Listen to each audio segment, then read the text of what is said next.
ഒരു യഥാർത്ഥ കമ്മ്യൂണിസ്റ്റിനെ നിങ്ങൾക്ക് കാണണമെങ്കിൽ അത് ജി സുധാകരനിൽ കാണാൻ കഴിയുന്നതാണ്. തന്റെ വ്യക്തി ജീവിതത്തിലും പൊതുജീവിതത്തിലും മൂല്യങ്ങൾ ഉയർത്തിപ്പിടിച്ചുകൊണ്ട് പ്രവർത്തിച്ചിട്ടുള്ള ഒരു വ്യക്തിയാണ് ശ്രീ ജി സുധാകരൻ. അദ്ദേഹം രണ്ട് തവണ മന്ത്രിയായപ്പോഴും 4 തവണ MLA ആയപ്പോഴുമെല്ലാം ആ മൂല്യങ്ങൾ ഉയർത്തിപ്പിടിച്ച് പ്രവർത്തിച്ച വ്യക്തിയാണ്.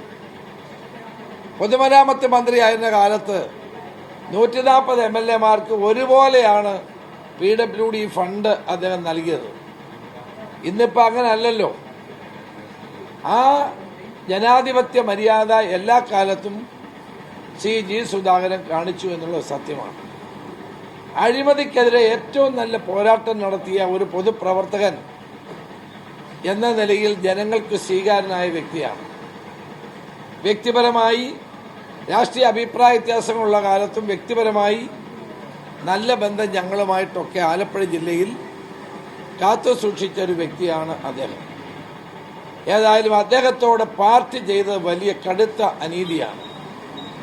കഴിഞ്ഞ കുറേ നാളുകളായി അദ്ദേഹത്തെ രാഷ്ട്രീയ ശത്രുക്കളോട് പോലും ചെയ്യാൻ പാടില്ലാത്ത കാര്യമാണ് ആലപ്പുഴ ജില്ലയിലെ പാർട്ടി നേതൃത്വം അദ്ദേഹത്തോട് ചെയ്തുകൊണ്ടിരുന്നത്. അദ്ദേഹത്തിന് ഏറ്റവും വലിയ ദുഃഖം അദ്ദേഹത്തെ വളരെ മോശമായി, അദ്ദേഹത്തിന്റെ പിതാവിനെ മോശമായി ചിത്രീകരിച്ച ആളുകളുടെ പേരിൽ പോലും നടപടിയെടുത്തില്ല. ഞാൻ അദ്ദേഹത്തെ ആശുപത്രിയിൽ പരിക്കേറ്റ് അദ്ദേഹം ആശുപത്രിയിൽ കഴിഞ്ഞ് പരുമല ആശുപത്രിയിൽ പോയപ്പോൾ ഞാൻ പോയി കണ്ടപ്പോഴാണ് എന്നോട് ഇത് പറഞ്ഞത്. കഴിഞ്ഞ കുറേ നാളുകളായി ഏതാണ്ട് 5 വർഷത്തിലധികമായി അദ്ദേഹത്തെ പാർട്ടി സഖാക്കൾ വേട്ടയാടുകയായിരുന്നു എന്നുള്ള സത്യമാണ്.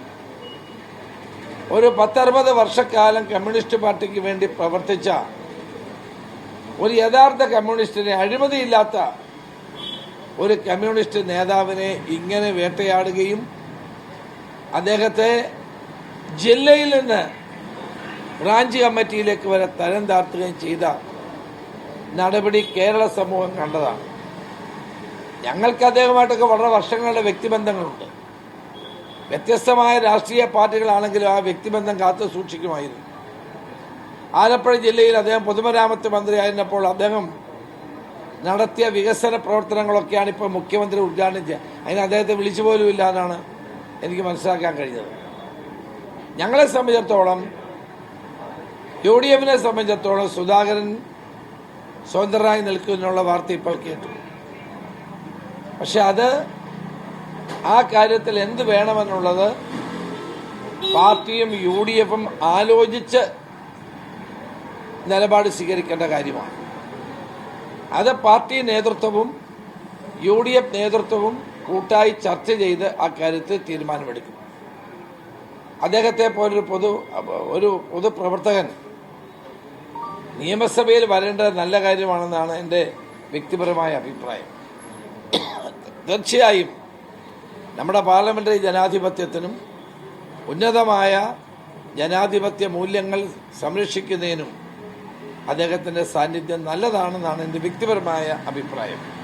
പക്ഷെ പാർട്ടിയോ മുന്നണി എന്ത് തീരുമാനിക്കണം എന്നുള്ളത് ഞങ്ങൾ ചർച്ച ചെയ്ത് തീരുമാനിക്കും. ഞങ്ങളിപ്പോൾ ഞങ്ങളുടെ സ്ഥാനാർത്ഥി നിർണയവുമായി ബന്ധപ്പെട്ട ചർച്ചകൾ നടന്നുകൊണ്ടിരിക്കുന്നേ ഉള്ളൂ. ഒന്നും ഫൈനലായിട്ടില്ലല്ലോ.